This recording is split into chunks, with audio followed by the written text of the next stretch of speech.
Assalamualaikum warahmatullahi wabarakatuh. Saya Nur Hasanah akan menjelaskan tentang hukum perbankan syariah dengan materi pelaku bisnis. Yang pertama adalah pasar global. Pasar global adalah pemasaran berskala seluas internasional yang terbuka bagi seluruh pelaku usaha. Peluang usaha selalu terbuka bagi pelaku usaha, tak terkecuali di pasar ekspor.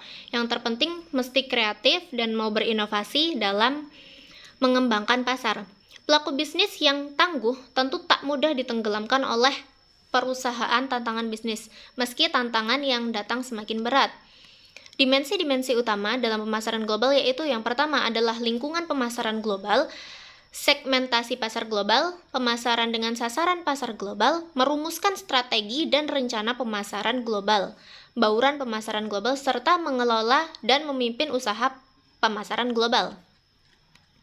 Ketika suatu orang atau perusahaan memutuskan untuk ikut serta dalam pasar global, maka terbukalah kesempatan baginya untuk mengembangkan bisnis dan meraih lebih banyak keuntungan.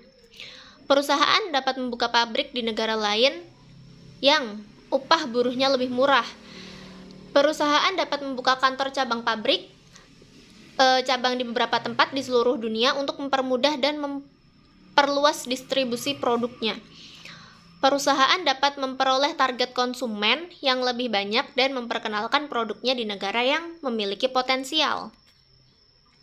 Manfaat dari pasar global adalah yang pertama adalah meningkatkan kompetensi para pelaku usaha, yang kedua untuk bertahan hidup. Pemasaran global yang mempunyai manfaat salah satunya untuk bertahan hidup. Selain bertahan hidup, pemasaran global juga bermanfaat untuk memenuhi kebutuhan pokok masyarakat. Yang ketiga adalah kualitas produk yang lebih baik. Yang keempat, pertumbuhan ekonomi. Dan yang kelima, meningkatkan selera masyarakat. Faktor yang dapat mendorong pemasaran global yaitu perbaikan komunikasi dan transportasi. Yang kedua adalah kualitas. Yang ketiga, teknologi. Yang keempat, biaya pengembangan produk. Yang kelima, perjanjian ekonomi regional. Dan yang keenam, pertumbuhan ekonomi dunia. Persaingan pasar global. Yang fungsi persaingan pasar global di era globalisasi, isu yang paling banyak dikembangkan adalah isu persaingan global. Artinya isu utama adalah globalisasi. Kebebasan yang kemudian dipacu dengan persaingan bebas yang tidak ada lagi batasnya dalam suatu wilayah atau negara tertentu. Yang ketiga adalah produk global. Produk global adalah semua produk yang ditawarkan di dalam pasar global, yang dimiliki, digunakan, atau dikonsumsi yang dapat memuaskan keinginan atau kebutuhan pemakainya. Pertimbangan rancangan produk. Yang selanjutnya adalah pertimbangan rancangan produk. Rancangan produk merupakan faktor kunci yang menentukan sukses dalam pemasaran global. Apakah sebuah perusahaan harus mengadaptasikan rancangan produknya untuk berbagai pasar nasional atau menawarkan rancangan yang sama kepada pasar global?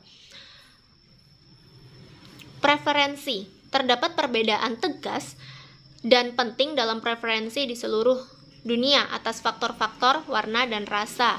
Pemasaran mengabaikan preferensi melakukan dengan tanggungan sendiri di tahun 1960-an. Misalnya, Olivetti Crop dari Italia cukup terkenal di Eropa karena memenangkan penghargaan atas rancangan mesin tik konsumen yang modern. Yang kedua adalah biaya.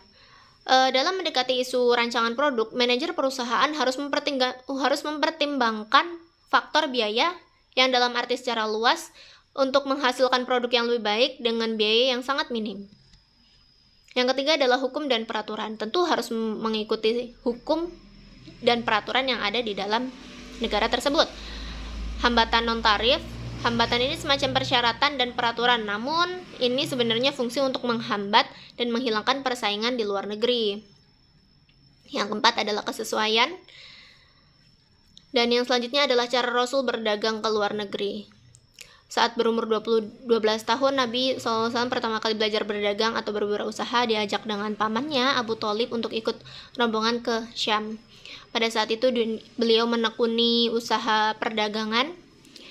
Merujuk buku Muhammad Attender, Nabi Muhammad SAW sudah menjadi pimpinan khalifah dagang ke luar negeri pada usianya yang ke-17 tahun.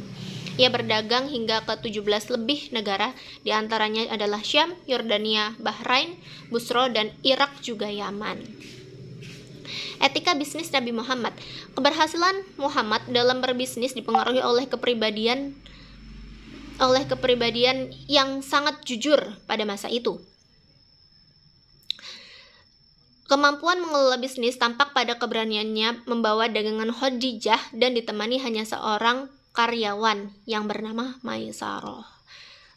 Sekian dari saya. Wassalamualaikum warahmatullahi wabarakatuh.